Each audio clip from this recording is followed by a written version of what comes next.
জাহিদন্তকে প্রশ্ন করলাম, ভাই সে আমাকে প্রশ্ন করলো, উল্টা আপনি এগুলো আপনারা এগুলো সরাচ্ছেন যে আমি নাকি স্বেচ্ছা এগুলো করছি। গেলে জাহিদন্ত দোষী থাকবে, আমি আগে লিখে যাব।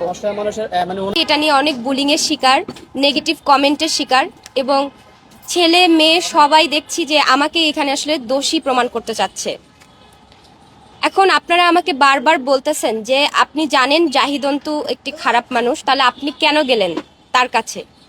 তাহলে ভাইয়া বা এখানে যারা সাংবাদিক ভাইয়ারা আছে বা কমেন্টে যেসব বোন আপুরা যারাই আছে, আমি সবাইকে এটাই বলবো, তাহলে আপনাদের কাছে তো আপনাদের জাহিদন্তু খুবই ভদ্র, নম্র, মার্জিত একটি মানুষ।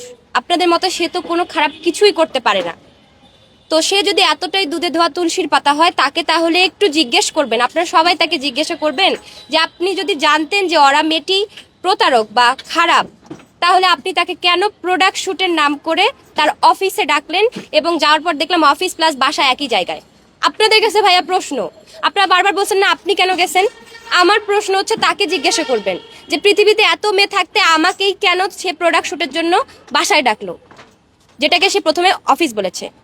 এখন আপনারা জানেন যে সম্পর্কের এই যে বিষয়টা আমি প্রথমে কিন্তু ক্লিয়ার করছি যে প্রথম থেকেই তার সাথে আমার প্রেম ছিল না, পূর্ব পরিচিতি সূত্রে হয়তো ওই অবস্থায় আমার মেন্টালি আমার খুব খারাপ অবস্থা, যার কারণে কথাগুলো আমি সাজিয়ে বলতে পারি নাই। হ্যাঁ, এলোমেলোভাবে বলার কারণে আপনারা প্রেম ঘটিত বিষয়টাকে আগে এনেছেন যে তোমাদের মধ্যে প্রেম ছিল, তাহলে এখন কেন বলতেছো মতের অমিল হয়েছে। আমি বারবার ক্লিয়ার করেছি যে প্রথম অবস্থায় সে যখন আমি করেছে তখন শুধুমাত্র সে আমার টিচার ছিল, গিটারের টিচার ছিল, আমি তার গিটারের স্টুডেন্ট ছিলাম, তখন কোনো প্রকার প্রেম ভালোবাসা সম্পর্ক কমিটমেন্ট কিচ্ছু ছিল না।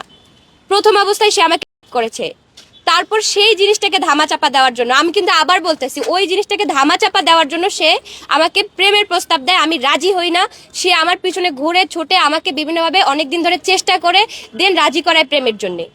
মাঝখানে কি হয়েছে এই জিনিসটা আপনারা বারবার বলবেন না যে কতবার ফিজিক্যাল হয়েছে, মাঝখানে আমি কিছু বলবো না, কারণ রিলেশনের বিষয়টা নিয়ে আমি আর কিছু বলবো না। এরপর যখন আমাদের বিচ্ছেদ হলো, তারপর সে প্রোডাক্ট শুটের নামে আমাকে কেন ডাকলো? এখন আপনারা জানেন যে আমরা মেয়ে মানুষ, দেখা যায় অনেক সময় ঠিক আছে আমরা কাজের পারপাসে যখন একসাথে কাজ করি, কাজ করতে করতে আবার সম্পর্কও ঠিক হয়ে যেতে পারে, এটা হয় অনেকের মধ্যে, হয়তো সামনাসামনি কথা বললে। হ্যাঁ, যেহেতু আমিও পরবর্তীতে সম্পর্কে যাওয়ার পরে, আমি আবার বলছি সম্পর্কে যাওয়ার পরে তো আমি তাকে ভালোবেসে ফেলেছিলাম, তাই না? আমার তো একটা ইনার ফিলিংস ছিল তার জন্য। তো সেই খাতিরে একজন আমার প্রাক্তন হোক বা প্রেমিক বা স্বামী, ডিভোর্স যেই হোক, যদি ডাকে আপনি কি যাবেন না? আপনাদের কাছে প্রশ্ন ভাই, আপনারা কি যাবেন না? আপনার ডিভোর্স স্ত্রী যদি কোনো কারণে আপনাকে ডাকে, আপনি কি তার বাসায় যাবেন না? তাকে হেল্প করতে যাবেন না? বা তার যদি একটা প্রোডাক্ট ফটোশুটের নামে আমি তার অফিসে যাই, এটা কি আমার দোষ? তাকে 100 বার অ্যালার্ট করেছে, আমি আবারও তাদেরকে স্ক্রিনশটগুলো দেখাবো। আপনারা অনেকে এই যে খালু যে বিষয়টা নিয়েও ট্রল করেছেন, আমি অলরেডি পোস্ট করেছি, দেখুন তো। এই নাম্বারটা আমি খালু নামে সেভ করছি আমার প্রাইভেসির জন্য, কিন্তু নাম্বারটা তো কখনো ভুল হইতে পারে না ভাই।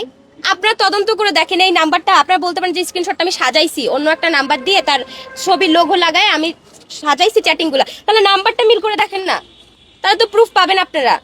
সব দোষ আমার কেন দিচ্ছেন ভাই?